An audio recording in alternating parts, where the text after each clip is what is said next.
好，咁我哋大概知道點樣喺個 Deck Toys 嗰度去建立一啲遊戲嘅資料啊，咁同埋點樣整嗰個遊戲嘅過程之後呢，咁亦都講下如果我真係要成個遊戲去製作出嚟，咁我點樣做啊？其實呢，喺呢個嘅練習素材嘅簡報嗰度呢，我有列晒成個過程噶啦，咁呢就可以由創建遊戲嘅方式跟住呢。就一路咧，你跟住佢一步一步咧去做就可以噶啦。咁按翻頭先去到嗰個位係點樣去做啊？咁同埋咧嗰啲唔同遊戲點嘅功能特色咧係點樣搞？咁同埋有啲乜嘢功能咧亦都可以喺度揾到嘅。咁如果你真係唔知道點樣個遊戲嗰啲嘅玩法係點樣玩嘅話咧，我呢一度。嗱，呢度咧係有一啲嘅超連結，咁咧你只要撳入去咧就可以去睇到嗰個遊戲嘅功能究竟係有啲乜噶啦。咁呢一個係根據住自己嘅嘅材料去製作遊戲啦。咁另外頭先有另外一個嘅就係即係 study set 嘅遊戲，咁咧你可以睇翻嗰個遊戲裏邊個資料庫點樣 set 啦，咁同埋咧嗰啲遊戲唔同嘅遊戲功能，你自己可以撳切換，咁咧就去體驗一下咁樣。咁好啦，嗱我哋講晒嗰個嘅點樣去設定一啲嘅遊戲嘅需要之後咧，咁最後啦，咁點樣可以俾同學啊？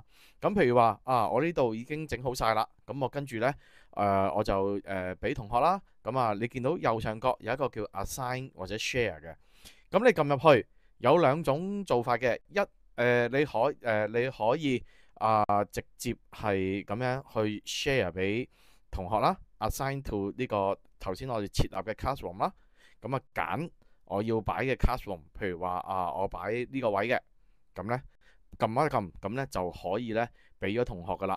咁有兩種頭先講啦，有兩種嘅方式咧同學可以玩。一個咧就係你擺入去之後，同學就自己根據住個時間就去入去玩啦。又或者我可以即場撳呢個 teacher wheel 嗰個班房嘅 teacher wheel，然後 OK，咁跟住咧呢一度就可以咧喺課堂即時玩嘅。咁咧即時玩有啲咩特別之處咧？就係話同學入晒嚟之後，咁跟住我哋就可以睇到佢喺邊一關邊啲同學玩緊啲乜嘢，同埋仲有一個好緊要嘅功能就係話譬如我哋係限時嘅，OK 5分鐘之後就有冇玩完之後都會鎖定個遊戲噶啦。咁我喺呢個左下角有一個叫做Teacher Sync，咁咧撳咗去之後咧。咁所有同學就暫時暫停咗個遊戲噶啦。咁我跟住如果要佢哋再玩，咁呢就再撳一下，就變咗個 free mode。咁呢，佢哋就可以繼續去玩噶啦。咁我呢度呢，係可以擺好幾關嘅遊戲呢輪住去玩。又或者呢，譬如有陣時我哋借呢個遊戲去當係一個 PowerPoint 咁樣呢，咁我哋俾佢逐關逐關玩呢，咁咪每完成一關，我哋就 lock 住佢，咁呢就可以講解諸如此類咁樣嘅。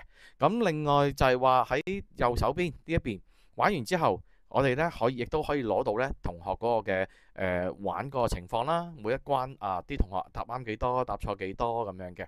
咁另外仲可以呢度 manage 同學，我哋知道我哋可以知道呢度有幾多同學係入咗嚟呢一個嘅遊戲嘅班房啦。咁另外都係有config 呢個班房嘅一啲嘅內容咁樣啦。咁所以成個呢個遊戲點樣 share 俾同學呢？係可以有兩種方式去做啦，同埋咧去玩嘅。咁所以你可以視乎你自己嘅需要，咁咧就揀究竟要live定係話喺課後先至喺學時上面先俾佢哋玩。